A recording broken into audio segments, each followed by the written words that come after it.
The Earnestly Speaking podcast is a show that is founded on free-flowing conversation and may at times venture into mature subjects. Listener discretion is advised. Yeah, Earnestly Speaking podcast.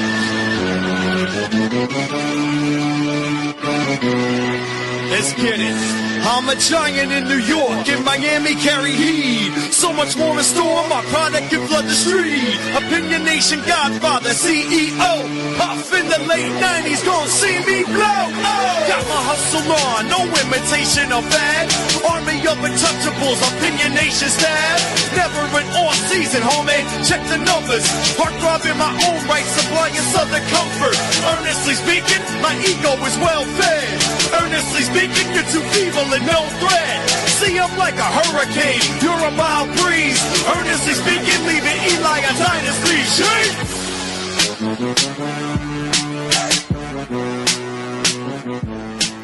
Earnestly Podcast coming to you Wednesday night, February 26, 2025. We're going all wrestling here today on the podcast because it is the final couple of days before we get to the Elimination Chamber. Of course, joined here by the genius himself, Rob, the genius. He is the one third of the Modern Wrestling Podcast, as well as the Rob Genius Podcast. Rob, what's going on, brother? Hey, good to be back, man. So I gotta be honest with you. I thought I'd be locked in on the road to WrestleMania. Not as locked as I thought I'd be. Yeah, I saw the Rumble, but I've been locked in week to week, man. I know what it is.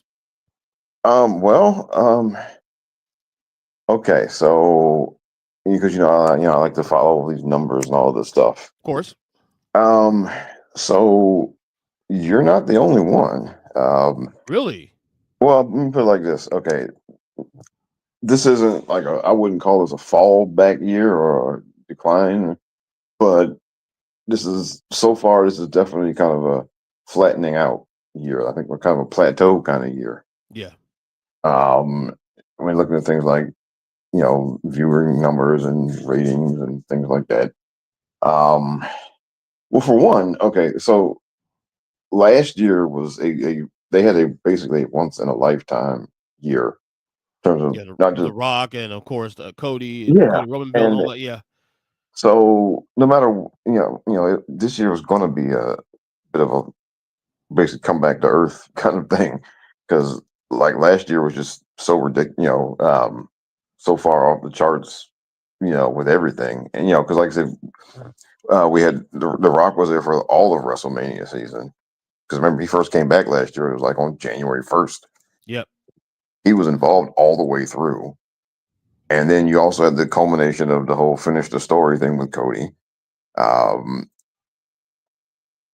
So you had those two things going on, and just it sent everything through the roof as far as buzz and hype and excitement. And in fact, and then of course the Rock wrestled again.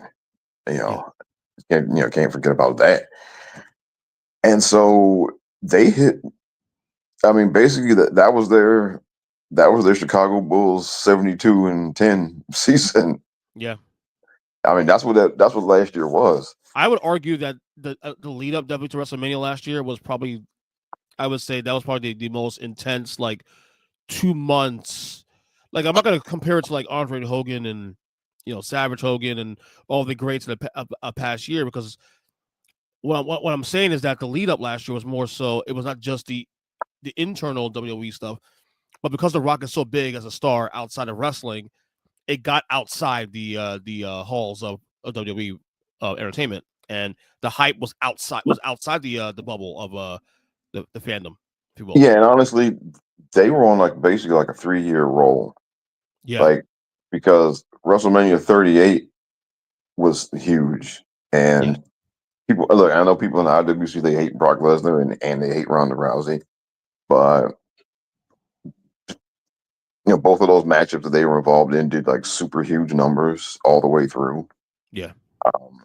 And then the next year there was WrestleMania Hollywood, and that's when Cody came back from the injury, and it's Cody and Roman for the first time, and then you had all the culmination of the bloodline stuff with Sammy and Kevin and the Usos and all of that, and that was huge. And then last year was, and then So basically, yeah, I mean, last year was the 72-10 Bulls season. Yep. Or, that's what last year was. And again, that's we're talking about a 3-year, a ridiculous, incredible 3-year run of WrestleMania seasons. And the thing is, too, also, The Rock is involved somewhat so far. We had the John Cena, lead up his last run here before he retires. So you figure it'd be a little bit more hype. And look, I'm not saying that the build isn't good, because I've been watching day week to week for personal reasons. But you're telling me now that what I'm saying is being echoed by many, not just myself. So, I mean, is the build a little less, I mean, exciting, I guess? I think, yeah, I mean, like the Netflix debut was really big, and that did really well, and that Right. did huge. But like after that, because remember now, and Roman hasn't been on TV since then. Right. That matters. And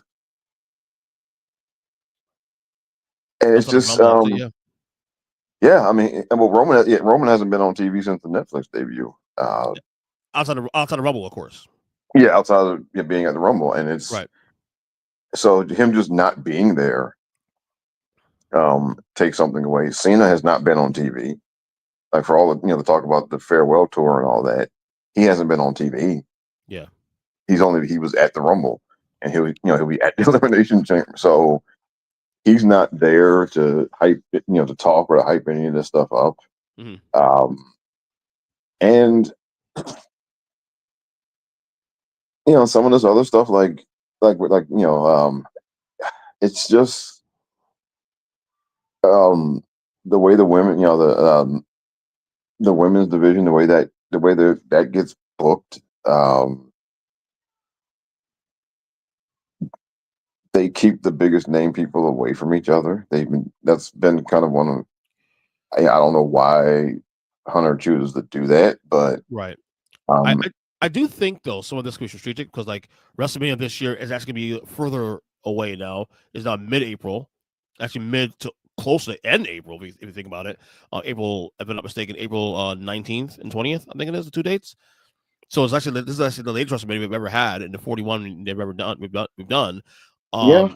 And I feel like what they're probably doing is saving all the ammo for this week. So I think the Elimination Chamber, we're going to get to the match in a second. What the possibilities can be going forward is pretty big, actually. What could happen if they play the cards right here? I think maybe, and this is me, maybe being so confident what WWE's booking has been for years and coming through in the end. I think from this week on, I think you'll see the massive build really pick up after they figure out who's going to be facing who, for the titles at Mania and whatnot. Because what they have set up here for the chamber, I mean, this is just on name value alone. This is something one of the greatest chambers already ever. It's on name value.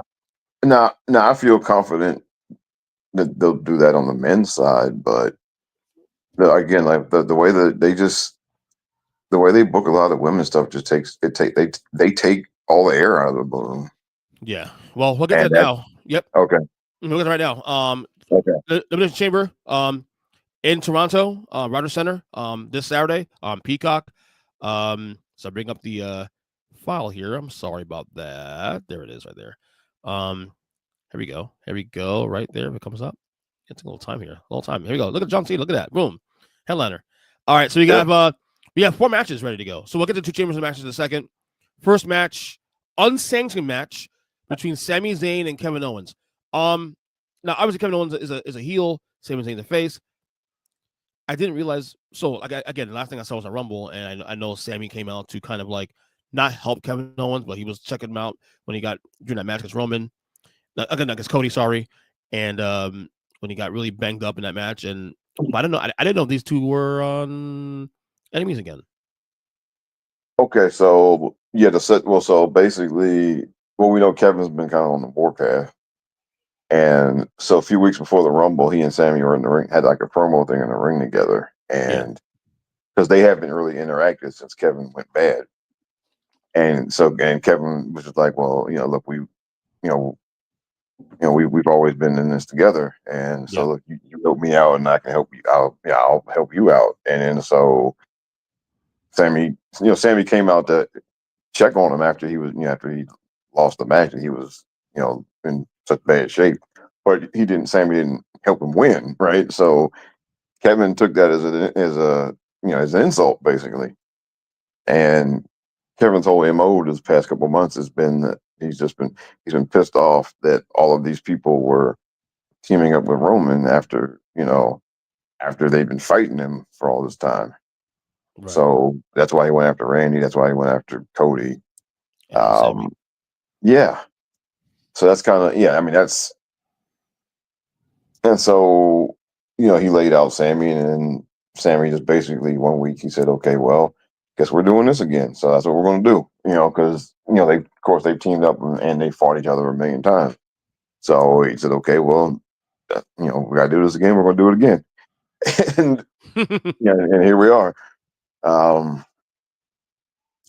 So, well, historically, these guys put on great matches. So, I mean, this should be a banger as always, a banger. Yeah, and it's just the question is how far are they going to go, because unsanctioned, of course. Yeah, so because there's their big climactic battle from Ring of Honor is on YouTube. It was back when there was Kevin Steen and El Generico, and they had a ladder war at Final Battle, and that, I mean, I don't think they're going to go that far, but they did some absolutely insane stuff in that match, and so I expect them to ramp things up pretty heavy here. Any prediction there? I think Kevin wins because interesting. Well, I think he wins because Randy Orton has not come back yet, and Kevin took him out, and I think this leads to Kevin and Randy Orton at WrestleMania. So you don't think we're gonna get the you don't think we're gonna get Cena and Randy? Okay. Well, maybe later on this year, but I don't think it's gonna happen. No, it's not gonna happen at WrestleMania. Okay. All right. I guess I'll say this for argument's sake. I'll say Kevin Owens. Argument's sake, he's probably the hot hand of the two guys right now, booking wise. But yeah, why not? Give him the KO. All right. We also got a tag team match between Tiffany Stratton and Trish Stratus versus Nia Jax and Candice LeRae. How did we get here with Tiffany and Trish? I saw a picture of them on Instagram 2 days ago. I'm like, ooh, nice. But I didn't realize they were tag team partners. Okay, so actually, this started I went to SmackDown in DC.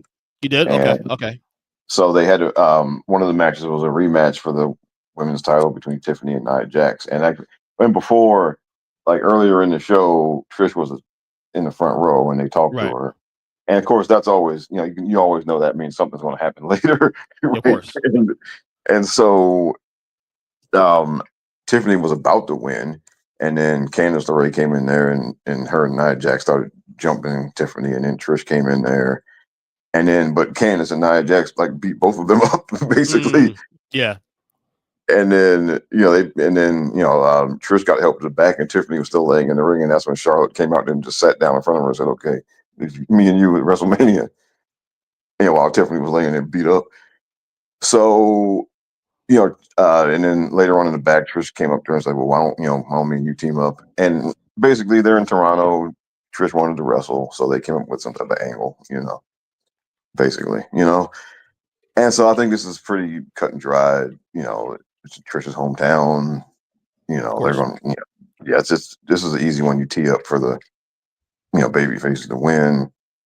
And any shot they've split up? Trish and Tiffany's any teases of a breakup or no? Well, it's only been a couple of weeks. I think this was just to do this match, and then that's it. And then Candice LeRae is in there to basically take the pin. Of course. And so I think it's just they'll do that, and they'll get a nice little hometown pop for Trish, and all of that. Of course. I think it's pretty. I think this is pretty simple, pretty cut and dry. Same with you. All right. Okay. All right. Here we go. First Elimination Chamber match for the Women's World Championship match at WrestleMania 41.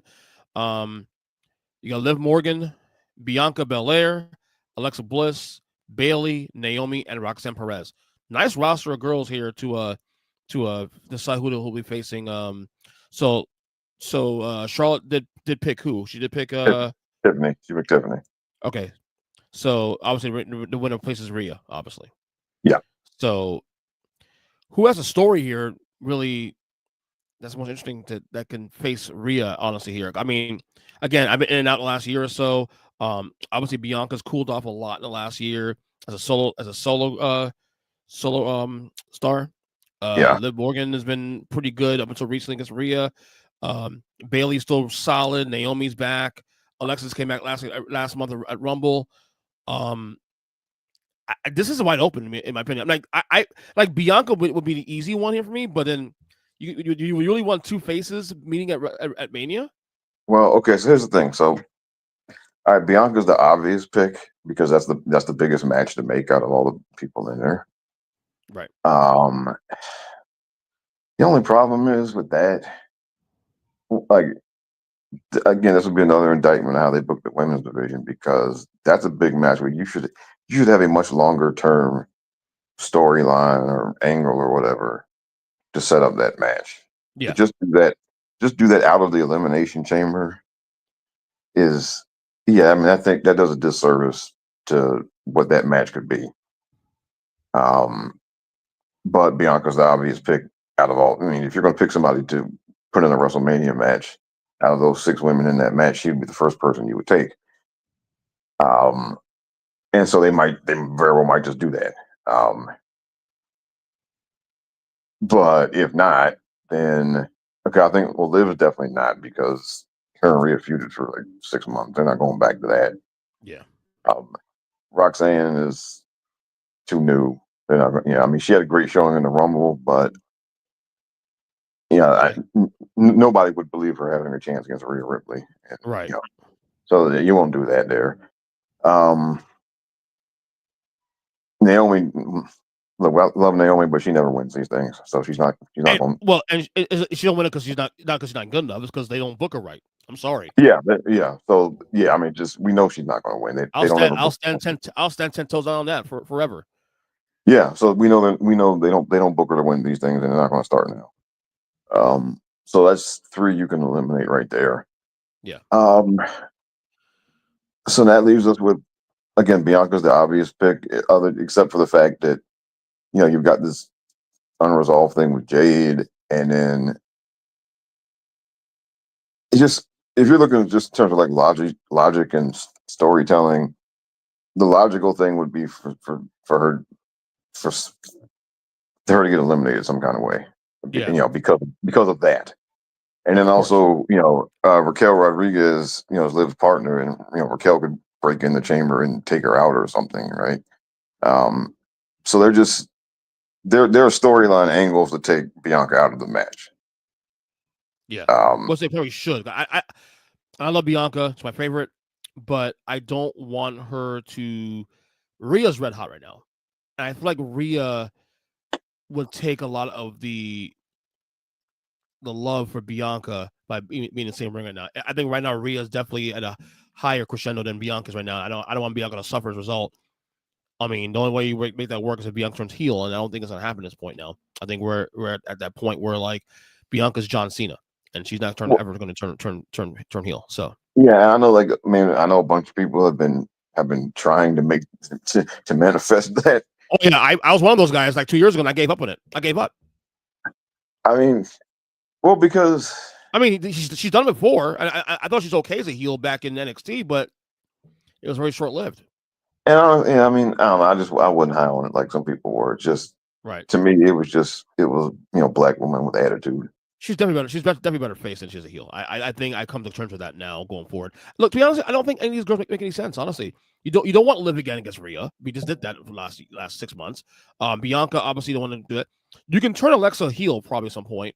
Well, she's another one. They don't want to boo her. People don't know. No, right now it's too fresh. She's back. Well, people they don't want to boo her anyway, man. Yeah. Bailey, Bailey's has been a heel over a year, maybe 2 years, and granted, she was a phenomenal heel, but is there thirst for Bailey to be heel again? I don't know. No, I don't think. Well, I think. See, I mean, I've been leaning towards Bailey winning this because I think honestly, they're just serving somebody up for Rhea this year. I feel like no matter who she faces, is it doesn't matter. Rhea is gonna win no matter what. Bianca could And be the only so, person that makes sense that could give her a challenge, but then you risk Bianca getting hurt by that. So and then also again for me, doing a because we got 7 weeks between Chamber and WrestleMania, yeah, got a lot of time. and with Bianca, but just the past couple of years, again they've barely had the women interact Right. going into WrestleMania, and then if Bianca does win, then she's still got some business with that whole Jade storyline. So that's going to eat up a few weeks. Yep. And it's just for as big as a matchup as that is, you need a bet. You need a longer build, a more dedicated build than just what's going to be 3 or 4 weeks going into WrestleMania. Unless you're doing a triple threat matchup, which I don't want to see happen. I mean, Mania, I don't want to see that. I'm sorry. I'm not a triple threat fan, so I don't want to see that crap. I mean, so for me, if the three people all have, if the three people all have established, beef with each other, sure. But if it's just like two people that have a beef, and then one person and the third person is there just to take the pin, then no, that kind of sucks. I'm gonna pick Bailey. I'm picking Bailey. I think that's the most. I think I'm still leaning. Yeah, I'm leaning that way because, again, I think they're just going to feed somebody to Rhea this year, and even if Bianca did win, she's gonna lose to Rhea at WrestleMania, and I don't want that. And well, I don't want it to be if it's not in such obvious circumstances, like Rhea is win because honestly, I think Hunter had every intention of giving her like a 2-year title reign at least, because she had gone. Oh yeah, I think Rhea. Rhea is his Roman Reigns. He very much wanted to give her like a super long title reign and have her beat everybody, and I think he very much wants her to be the biggest woman wrestler star of all time. She's red hot right now still. So don't and it's just now while you can. Yeah, and she just won the title back. So yeah. I think, man, yeah, having her wrestle Bianca was just going to be a feeder match, basically. That would suck. Although I could say a Bianca Rhea match would be phenomenal. There's no doubt that those two in the ring would be phenomenal. And I think you can sell it to where Rhea still wins that, but it looks clean to the point where like Bianca looks strong in a loss. Oh, sure. Story. Or you have Jade get involved and and screw it up for her, maybe. I mean, things of that nature. But I think Bailey's. I'll be honest with you. I think this match, while I'm not looking forward to the match itself, I think it's the story and the potential here. It's so open ended. I think because we don't know what direction to go in. I think this is definitely pretty compelling, actually. Yeah, well, I just feel like Rhea and Bianca is a match that should main event one of the two nights, and right. If they do it this year, it's not going to, and especially if you're gonna if you're gonna have if you are going to have a finish where Jade gets involved or whatever and take then you're definitely not going to have that be in one of the two nights with that and that's just again that's another thing with the way that with the way they book the women's division is that right they're not giving any of these matches first. I mean, these matches are not getting stories or they're not getting builds that are worthy of the matchups. Like, look, last year you had Rhea and Becky, and they barely interacted going into WrestleMania, and then they opened night one, right? I mean, and that matchup deserved better than that. The year before that, Rhea and Charlotte that was a match that should have been the main event also. So, and it's just they're taking this. This is a criticism of Triple H's booking is that he takes a lot of the steam out of these women's matchups by just. I mean, it's very lackluster build for these matchups that he does, and he takes a lot of the steam out of it, and to where they're not, where there isn't enough juice going in, for it to be a main event. Right. Agreed. Now, So now, anyway, getting back to the chamber match, I think Bianca's the obvious pick. Wouldn't be. You should not. If she wins, you should absolutely not be surprised one bit if she wins. Mm-hmm. But if it's not her, then I think it'll be Bayley. All right. I'm going to be able to hear this because. All right. And finally, the men's chamber match for a chance to face Cody Rhodes, since Gunther and Jey Uso are confirmed for WrestleMania. We got John Cena, CM Punk, Drew McIntyre, Logan Paul, Damian Priest, and Seth freaking Rollins. So no Roman, huh? I think he's going to get involved. I think. Okay. I think he is going to. Between Seth and Punk, he's going to take out one or both of them. I think. So I think he will be involved. There's like 3 or 4 stories alone out of this whole event here that can be established by WrestleMania. Definitely storylines with Cena situation. You got Punk and Drew history there. Logan Paul's always sneaking around there. Seth Rollins has issues with Punk, and oh my god, and Roman gets involved also too. On top of that, there's a lot of things there's a lot of ways this thing can go in the men's chamber here. I think I think right now this is easily for me anyway, and I could be wrong about this, but maybe a little bit Bruce's bias here a little bit. Easily the most compelling men's chamber I think I've seen maybe ever. I mean, just in terms of the lineup, I think this is like, because usually they put a couple of people in there who are like, okay, they're just in there to to take bumps. But I mean, this year, even the people like I think Damian Priest is not winning this, obviously, but right, he's not going out quietly. He's gonna do some damage while he's in there. Oh, absolutely. It's former champion, buddy. Yeah. So I think now he's butt heads a little bit the past few weeks with Solo and Jacob. So they could we could see them get involved some type of way, take him out of it. I think Seth and Punk, some kind of way between them and Roman, they're going to all cancel each other out. I think Drew's the biggest wild card of all here. Yeah. But I think Cena wins this. And so you think Cena wins this for real? Well, because he's got to win. Cena and Cody, huh? Cena and Cody. Yeah, because I think he's got to win something. He's got to win some matches along the way here, and I think. I mean, this is farewell. So why not put him in the main event? Why not? I mean, I think that's too obvious, though. Well, Hunter's very obvious. Hunter is very obvious. I guess he is to some degree. He wants to tell a story more than anything else. But I don't know, man. Something tells me CM Punk's win this thing. Something tells you CM Punk's win this thing. I don't know why. I just think CM Punk is. I don't know, man. He's. It's been a good run from this last year and some odd months coming back. I'm not gonna lie to you. I've been impressed. So, I mean, again, it wouldn't surprise me. But I think it won't be Priest. I don't think it'll be Logan Paul, because Logan Paul already wrestled Cody last year. And I don't think it won't be Seth. And it won't be Seth. I think it's between the 3 guys I'm looking at is Cena, Punk, and Drew. I think Drew's gonna win it, but Drew's a wild card.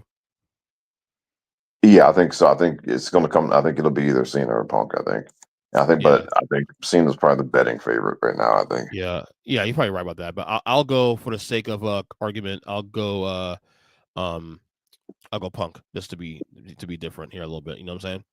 Yeah. So that's this year's Elimination Chamber. This is gonna be really. I think it's gonna be a really good event. And I think this is where the hype will start for WrestleMania, especially now with like I mentioned earlier in the podcast, Mania being further back now, 2 more weeks behind. Forward rather, middle. It's supposed to be in late March, early April. Now it's gonna be in the middle, closer to late April. I have to get used to that. Someone who's been watching wrestling since 1987. I'm used to wrestling as being literally end of March, early April. So it's gonna be a little weird for me to embrace a post March Madness. You know, Yeah. WrestleMania time. I don't know. It's weird, and that's what, I think also too, for me, what's gonna be very tough for me, especially personally, is that if I'm not mistaken, that is the weekend where the NBA playoffs start. Oh man. Wow. You're fucking. You fuck with me now, Triple H. Yeah. I'm an NBA diehard, bro. Yeah. So, so I'm gonna have the two TVs on, I guess, that night. Yeah. So now one thing I hope. Well, now they're also going to have a segment with The Rock and Cody. Because did you see the thing from Friday? I heard about it. It was Good weird, theater, right? Yeah, Is it weird? Yeah, and that's the other part. That's the other thing that we're talking about here is that The Rock could still get involved in this shit. Yeah, and so I think now it looks like he's definitely not wrestling this year. You sure it's definitely? You sure about that? Well, we'll see. I mean, let's putting all the apples into SummerSlam. Well, yeah, because SummerSlam is 2 nights this year. So yeah, and let Cena get his shine here. Send off. I think let Cena get a shine here at WrestleMania, and then shift The Rock's attention to elsewhere. Why blow your load in one event when Cena alone can get all the eyeballs? You know what I'm saying? I can see the argument for that as well. All right, I'll play. Go ahead. One last thing. Go ahead. Oh, and also, I mean, look, Rock needs a lot of time to get in shape. So he's already blown his window to get in shape for WrestleMania. I think, unless he's been secretly training, but he probably has. You never know. I mean, the guy looks like $1 million, obviously, even in his 50s. Yeah. So, all right. I want to play a clip real quick from the Eric Bischoff's podcast, 83 Weeks. So, there's been some rumors about Mr. VKM, Vincent Kenny McMahon, about the possibility of him possibly coming back to pro wrestling, not WWE, but pro wrestling. I'll play a clip from the podcast, about a minute or two, and they're discussing some rumors about him returning. And this is interesting because what they were saying on the podcast kind of makes a lot of sense in a way. Let me play the clip here, and we'll react to it in a second. Lots of rumor and innuendo about Vince McMahon starting a company. Should I say the quiet part out loud, Eric? I mean, it's all up to you. Well, there's been lots of whispers. You've heard the same things that I have. I don't know what's real and what's not. But allegedly, Vince McMahon's people have made contact with people who have experience shooting wrestling, maybe cameramen. And allegedly, I don't know if this is real or not, but the rumor mill, the whispers say, perhaps Fox is holding a spot. Wow. And I think to myself, that doesn't sound real. That sounds like bullshit, as my dad would say. Yes, sir, Larry. Super Bowl on Sunday, and my phone starts blowing up. Vince McMahon is at the Super Bowl, and I'll say to myself, when is the last time I remember seeing Vince McMahon in a football game for a league he didn't own? I don't remember ever seeing or hearing that. And wait a minute. Was the Super Bowl on Fox? Because I think it was. Now, I'm not saying anything, but I am saying we've heard rumors that Vince has a studio and that he's hired a bunch of former WWE executives. And then we're hearing rumors that he's had conversations with cameramen who have experience shooting wrestling, which seems awfully specific. And if he's just shooting traditional entertainment, why do you need a wrestling cameraman? And we're hearing, well, maybe he's got a spot with Fox, and that sounds like bullshit. They just got out of the WWE business. And besides, doesn't Fox own Tubi, which is going to air Evolve? That's a WWE product. It can't be. Wait a minute. Are you saying Vince was at a Fox ran Super Bowl? I don't know, Eric. What say you? Is there smoke to this fire, or are people trying to will all of this in and try to put on their tinfoil hats? Where do you land on all of this? What do you think? Hold on. All right, what do you think about that? I mean, react, because I mean, I will say it makes sense on some of the tea leaves, some of the I's and the T's dotted and crossed and all that. I personally, I don't think it's coming back. I think he's done. I think it's cooked. I don't think. Not only that, I don't think anybody wants to touch him at this point. So Um, have at it, buddy. What do you think? okay, so we know Vince is not the type Vince was not never going to just stay home the rest of his days Of course. or stay out of sight the rest of his days. That guy, he's a workaholic, crazy man. So he is going to be he was going to come up with some type of venture for something. Whether that's wrestling or not, we don't know. But he was definitely not just going to stay home and be quiet. Knowing what little we do know about him, I imagine he very much wants to get back into the WWE.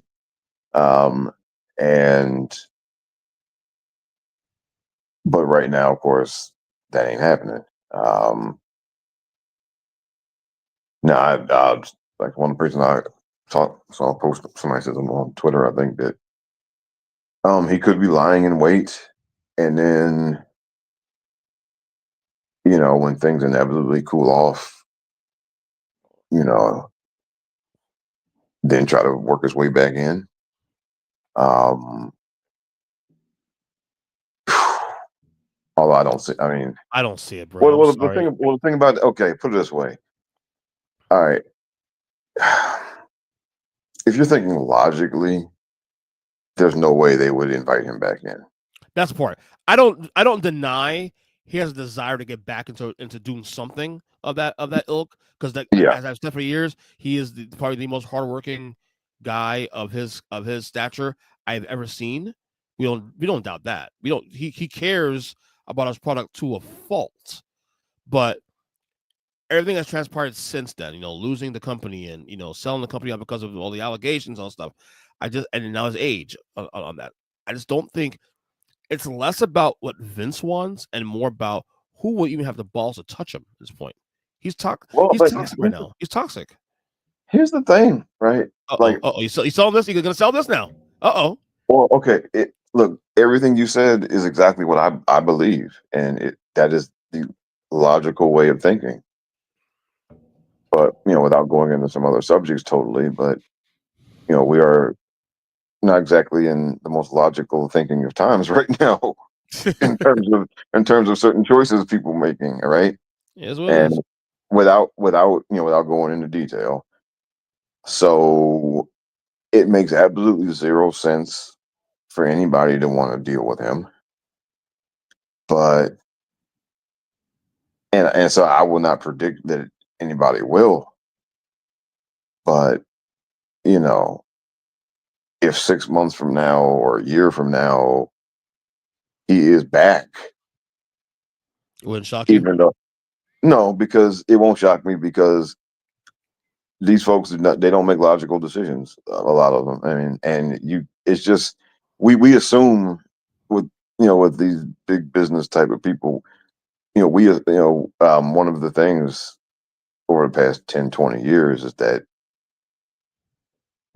we as a society have projected, greater intelligence and greater wisdom and greater decision making onto these people because they have all of this money and they make, and they have all this business and all of this. And we have projected certain qualities onto them. Mm-hmm. And then they turn around and do the exact opposites and they do things that don't make sense. Here in Washington, we have a good owner now, but we had Dan Snyder for 20 years. Yep. And the most logical thing to do, though, if you own a sports team, is to hire good people and get out of the way. Like it's the easiest thing to do. It is the most logical thing to do. There are tons of examples. You heard that, Jerry? You heard that, Jerry Jones? Nope. I mean, yeah. Well, Jerry's an example, right? Yep. Jerry defies all logic, and Dan Snyder defied all logic. And look, and we had an owner here before. Look, Mr. Cook, Jack Kent Cook, was the epitome of, I'll write the checks and I'll stay out of the way as long as you guys win. And he did that with Joe Gibbs. And the only time he got on Joe's ass was there was a few years where they fell off a little bit, and he just started looking at Joe a little funny, like, okay, you gonna turn this around, right? But other than that, he wrote the checks and he stayed out of the way. But then we got Dan Snyder, who was the opposite of that, and then of course Jerry down there in Dallas. And these are people who have a lot of money and they've had success at a lot of things. And so, we project a certain level of intelligence onto them and a certain level of logical thinking onto them. And then very often they do the opposite of that. So I will not rule it out. I will not rule it out that, somebody somewhere will do the thing that makes absolutely no sense and invite him back in. I'll say this much, Rob. I'll give it a 15% chance it happens. I think 15 is about right. Right. I think and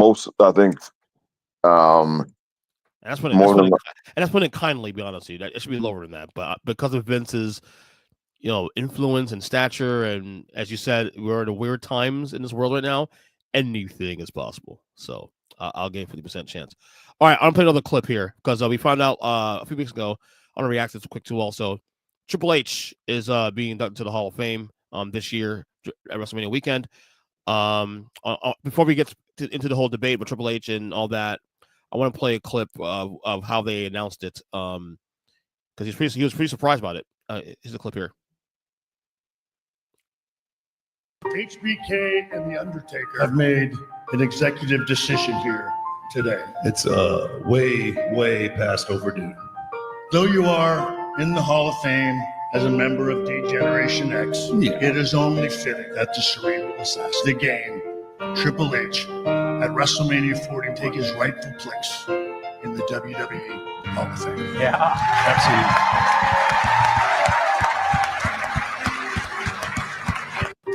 That was pretty good, man. I like that. Yeah.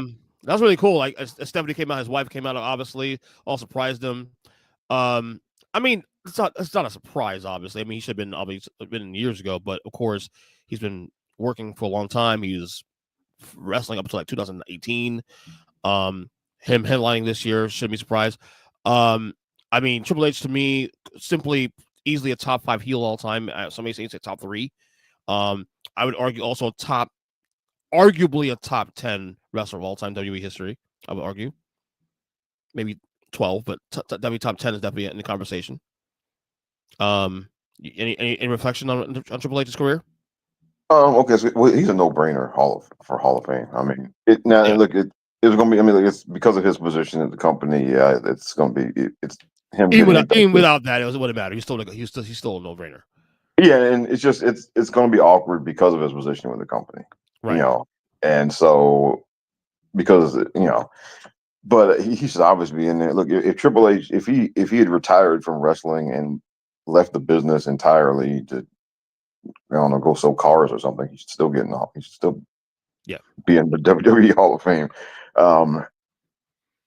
And it's funny because, all right, I don't know where exactly you do. I think somewhere between 10 and 15, because if you look at it, I mean, he main evented 7 WrestleMania. Okay. He won 2 Royal Rumbles. He's like, 12, 13-time champion, something like that. World champion.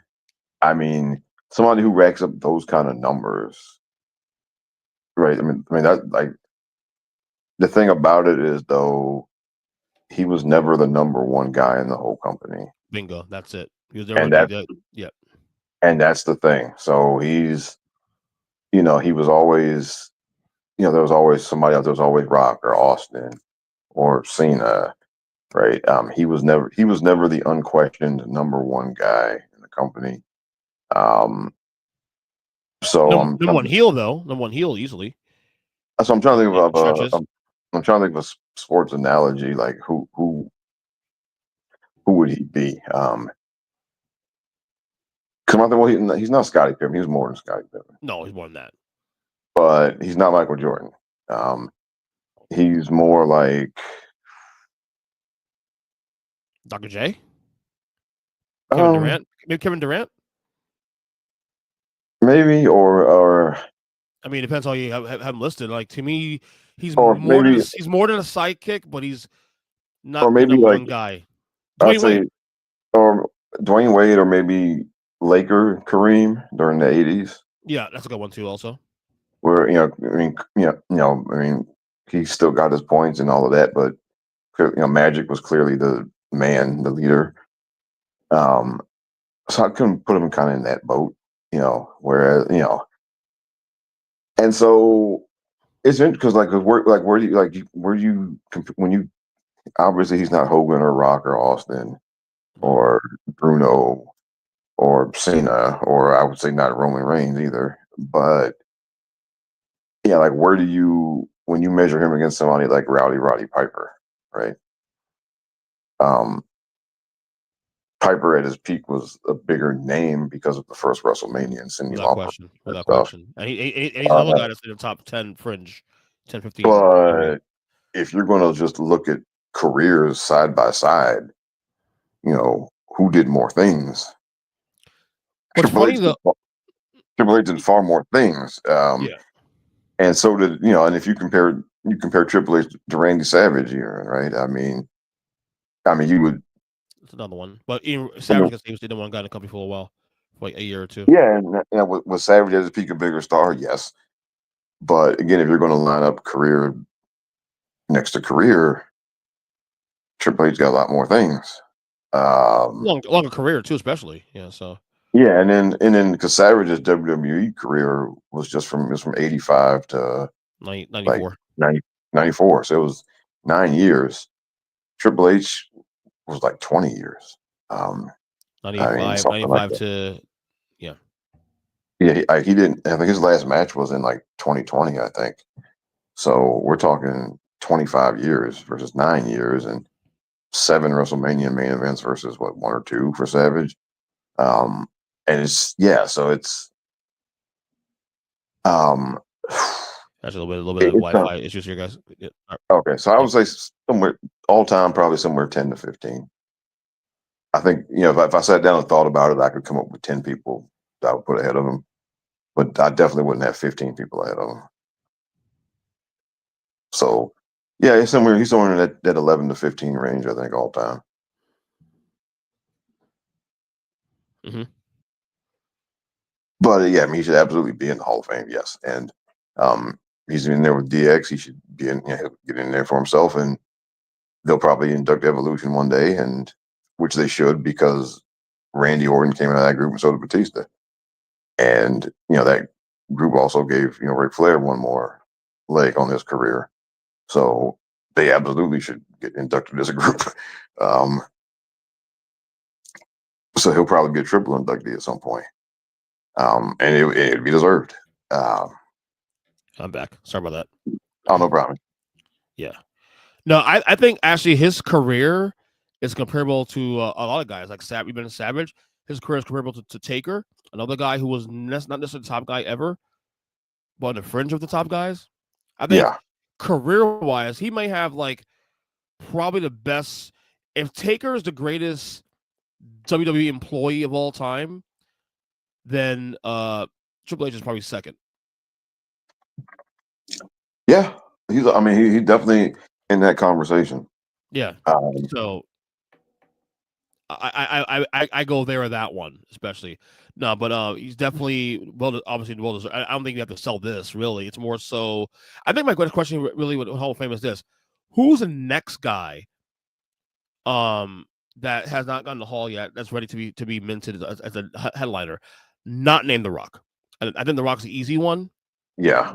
Who's next? You think on the list of all time greats to be now? Remember the key word is headlining. Headline. Okay, has not gotten in. Headliner who has not gotten in yet. So we got Cena, obviously. At some point that'll happen. Yeah, so I think he's probably next. When Randy's done, yeah, I think Randy Orton, yeah. And then, I would say I would say probably Jericho, who's in AEW, Edge in AEW. Oh, Edge is already in. Edge is already in. He's already in. Okay, he's already in. Yeah.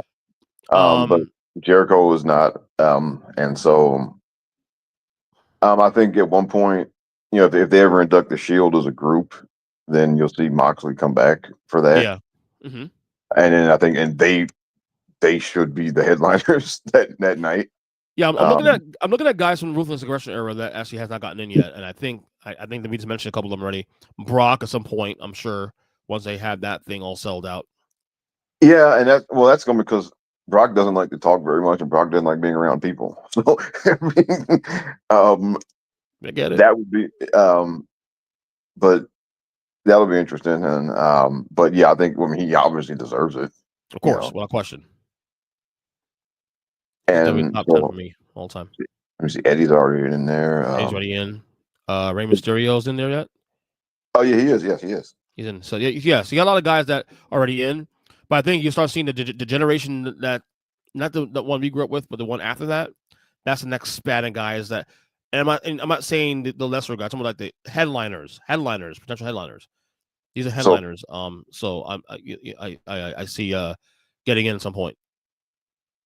Yeah, Cena definitely. I think Randy is a guy who you'd have as a headliner. I think. After that, because remember,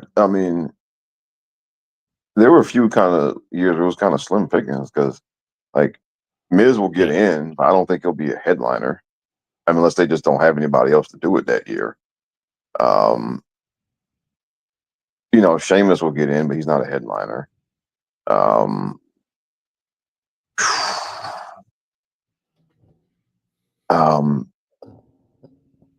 And then, after them, then that's when we get on to like the Shield and the Horsewomen and, Kevin Owens, and, that's not for some time now, Yeah.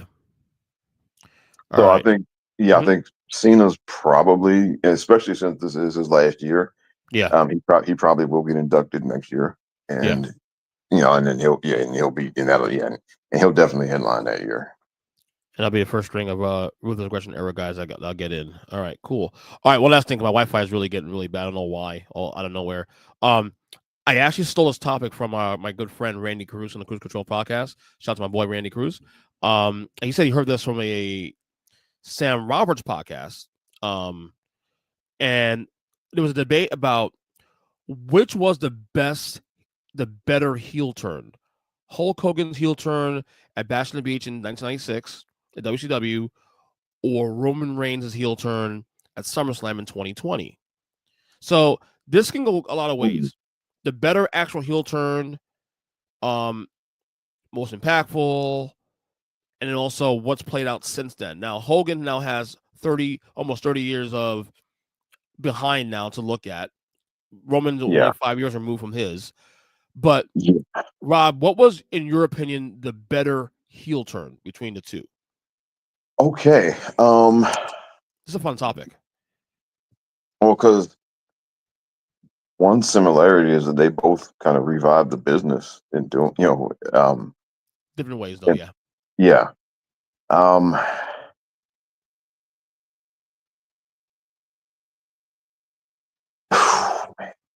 That's tough, isn't it? Yeah, well, because I could see with Hogan. So I'll say this much. While you think about it, because I know you're still thinking about it. Yeah. I'll say as much. I think Hogan was more shocking, in a sense, because that turn affected everything in the business, not just what we saw after in hindsight, but even in the moment. That got news even in the mainstream news. When Hogan turned, I was hearing news stations reporting on this stuff also too at one point in 1996.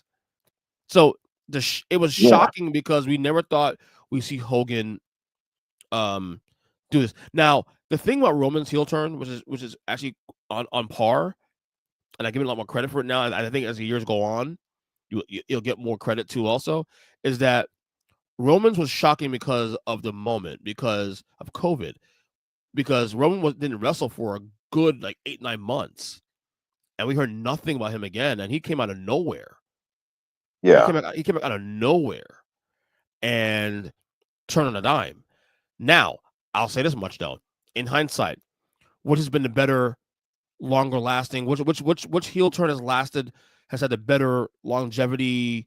You know what I mean? That kind of thing. Oh, that's Roman easy. That's Roman. That's Roman. Because I think The- the NWO was great for a time. It had a good, nice 2-year run. I think 2 years being kind. I think after the Sting match because it started in '97, a year and a half after, I think things went to shit after that point. Yeah, But largely because of the finish of that match. I think Hogan wins the moment, but in terms of the better story overall and how it's played out in the end, I think Roman wins that one. Oh yeah, because I mean, just look at all of the things that have branched out of Roman turn. Yeah, we're still doing it now. We're still doing it with Jay and with Kevin and Sammy and with Drew and then Cody coming back.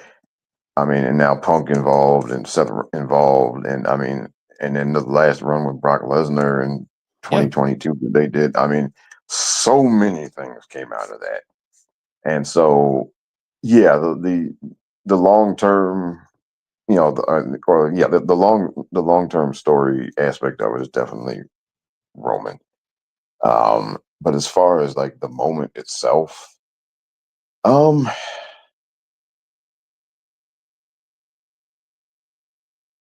yeah, I still think, I mean, I think if we're talking about the moment itself, I think it's still Hogan because I mean, that was just so jarring that, that he did that and then just completely,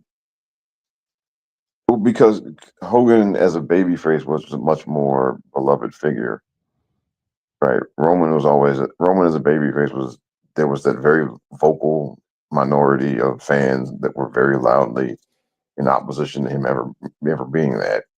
Whereas at one time Hogan at one time was a universally loved figure, and he completely just flipped that on its head. And so I think just in the moment I would still go. And the fact that people threw trash in the ring, right? That was not a thing that people did. And they were so like real life pissed off about it that they were throwing, they threw trash in the ring. Yeah. Oh yeah. That's a level. Guys, the Wi-Fi being a little funky tonight here. I don't know why. But I mean that's a level of one thing. That's a level. That's a level of real life. I think Hogan.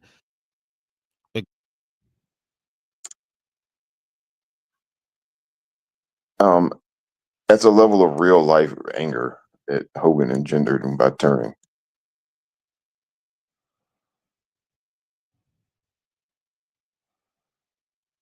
So for that, I think the turn I'll go with Hogan, but the aftermath is definitely Roman. Hogan wins the moment. Roman wins the overall story in the end. And again, the guys who did Hogan elevate? He didn't elevate anybody. Roman will elevate so many guys. And that's the thing. I mean, that's what Roman. Yeah. Yeah, I think I mean, again, in the aftermath, so many things have spun out of Roman's turn. Yeah, I agree. Anyway, Rob, plug one and plug. His Wi-Fi is pissing me off. So as always, you can hear us every week on the Mindless Wrestling Podcast. Me, DJ, and Jason, and then you can hear me periodically on the Robert Genius Podcast. Good stuff as always, man. We'll talk to you soon about more wrestling talk. Obviously, I'm on Twitter, of course, at EachPerson7, Blue Sky EachPerson7, YouTube page youtube.com. I got an announcement about that in a couple of days.